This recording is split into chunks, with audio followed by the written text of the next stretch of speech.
Em nome do Pai, do Filho e do Espírito Santo. Amém. Vinde, Espírito Santo, enchei os corações dos vossos fiéis e acendei neles o fogo do vosso amor. Enviai o vosso Espírito e tudo será criado. E renovareis a face da terra. Oremos. Ó Deus, que instruíste os corações dos vossos fiéis com a luz do Espírito Santo, fazei que apreciemos corretamente todas as coisas segundo o mesmo Espírito e gozemos sempre da sua divina consolação. Por Cristo, Senhor nosso. Amém. Amado irmão e amada irmã, sejam muito bem-vindos a este novo momento nosso de reflexão, de aprofundamento dentro da Palavra de Deus. Nós estamos aí no início do mês de setembro, e o mês de setembro para nós, como todos bem sabem, é um mês extraordinário, um mês maravilhoso, porque é um mês que nós somos chamados a dedicar-nos ainda mais sobre a Palavra de Deus, debruçarmos sobre ela e ler, refletir, meditar, aprofundar também em cada mistério deste, que é a Palavra de Deus. E o mês de setembro é colocado como o mês da Bíblia, justamente porque no dia 30 de setembro nós celebramos a memória de São Jerônimo. São Jerônimo foi um grande sacerdote na vida da Igreja, que a pedido do Papa traduziu a Bíblia do grego e do hebraico para o latim. Então, na verdade, do grego e do aramaico, se não estou enganado, para o latim. E eu quero fazer com você aqui os primeiros passos para essa reflexão, para essa meditação sobre a Palavra de Deus. Então, aqui nesses vídeos vocês vão encontrar as noções básicas das Sagradas Escrituras, Como começar a compreender a formação dos próprios livros e poderá também visitar a Palavra de Deus, aprofundando, e isso é importante. Aqui, claro, esse nosso vídeo não é uma tese, não é algo assim, cientificamente falando, mas eu quero passar a vocês noções básicas, porque acredito eu ser importante para a nossa comunidade, para a nossa convivência, para, inclusive, sabermos utilizar a Sagrada Escritura dentro das atividades pastorais na vida da paróquia, da igreja. Porque às vezes nos faltam elementos básicos da Palavra de Deus. Por exemplo, quantos livros tem a Sagrada Escritura? Às vezes essa pergunta nos deixa assim na dúvida, por mais que a gente saiba, mas a princípio parece ser uma pergunta meio complicada. Nós precisamos saber disto. Quantos livros, por exemplo, no Antigo Testamento, quantos livros no Novo Testamento. Então, tudo isso é importante. E não só isto, claro, mas saber também como fazer, por exemplo, uma citação bíblica. Isso também é importante para nós católicos, porque às vezes nós ficamos fazendo citação bíblica como se fôssemos protestantes. E os protestantes têm uma forma de citar a Sagrada Escritura, e nós católicos temos uma outra forma de citar a Palavra de Deus, escrever e redigir, tudo mais. Como também os livros da Sagrada Escritura da Bíblia Católica não batem com os livros da Sagrada Escritura dos protestantes. Nós temos muito mais livros dentro da Bíblia do que os próprios protestantes. Então, todas essas questões são importantes para nós refletirmos e aprofundarmos. Então, primeiro ponto, por exemplo, o que é a Bíblia? É uma pergunta bem interessante, O que vem a ser, então, as Sagradas Escrituras? Como todos bem sabem, a Bíblia, na realidade, é uma biblioteca, A Bíblia, na realidade, é uma biblioteca. E ela, como é que eu vou dizer para você a biblioteca? Porque, na realidade, ela contém diversos livros, A Bíblia não é apenas um livro, é como se fosse uma coletânea de livros, É uma biblioteca. A semelhança é essa que está aqui atrás de mim, que você encontra uma referência bem interessante, Aqui existem diversos volumes, diversos livros diferentes. Na Sagrada Escritura, do mesmo jeito.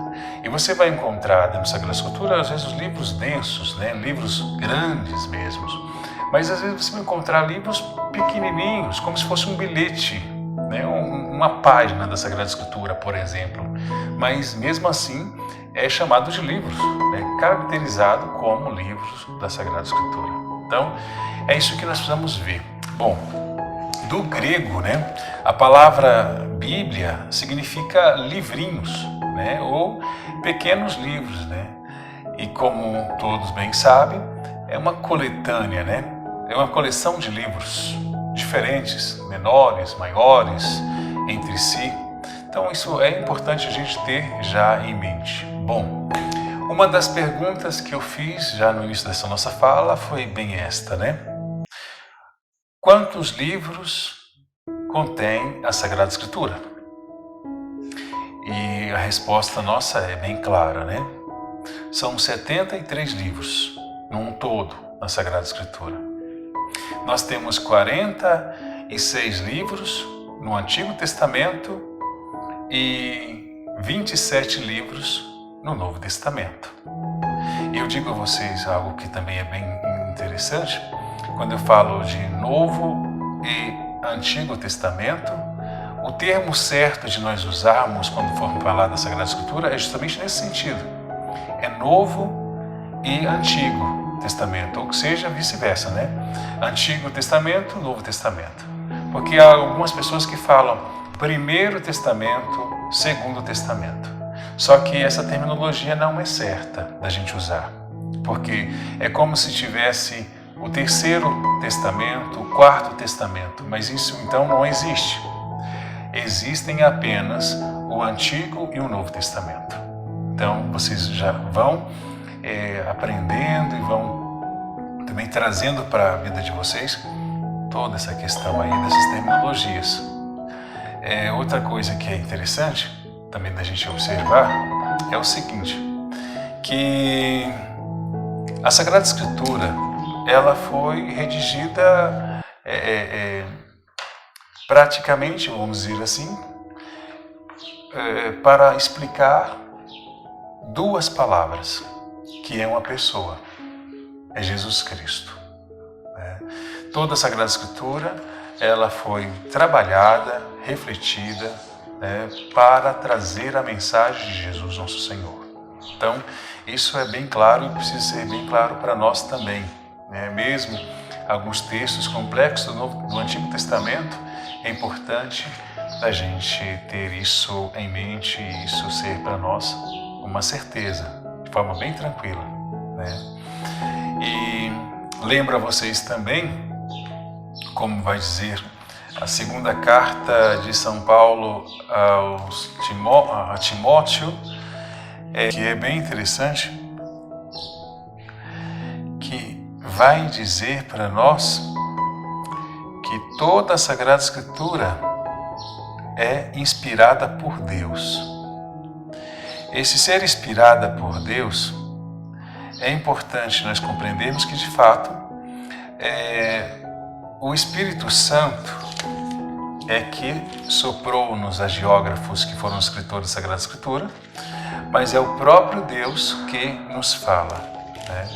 Então, segunda carta de São Paulo a Timóteo, capítulo 3, versículo 16, quando vai dizer assim, olha, toda a Escritura é inspirada por Deus e útil para ensinar, para argumentar, para corrigir, para educar conforme a justiça, e assim segue. Então, só aqui nos primeiros versículos nós damos conta de perceber que maravilha e que coisa boa é de fato as Sagradas Escrituras para nós. E no próximo vídeo, para não ficar muito longo, eu quero falar com vocês como usar as abreviaturas e também as citações. Vejo que talvez seja uma boa também nós passarmos no próximo vídeo sobre, de fato, abreviaturas de cada livro, porque nós precisamos saber, a hora que colocar lá, por exemplo, um G e um N, que nós consigamos entender que aqui lá é justamente o Gênesis. Se coloca, por exemplo, o M e um T, de cara nós temos que saber que é Mateus. Então ficamos com essa explicação por enquanto, e nós vamos aprofundando à medida que passar o tempo. A gente vai nesse mês de setembro conversando mais sobre a Palavra de Deus, sobre a Sagrada Escritura. Glória ao Pai, ao Filho e ao Espírito Santo, como era no princípio, agora e sempre. Amém. Em nome do Pai, do Filho e do Espírito Santo. Amém.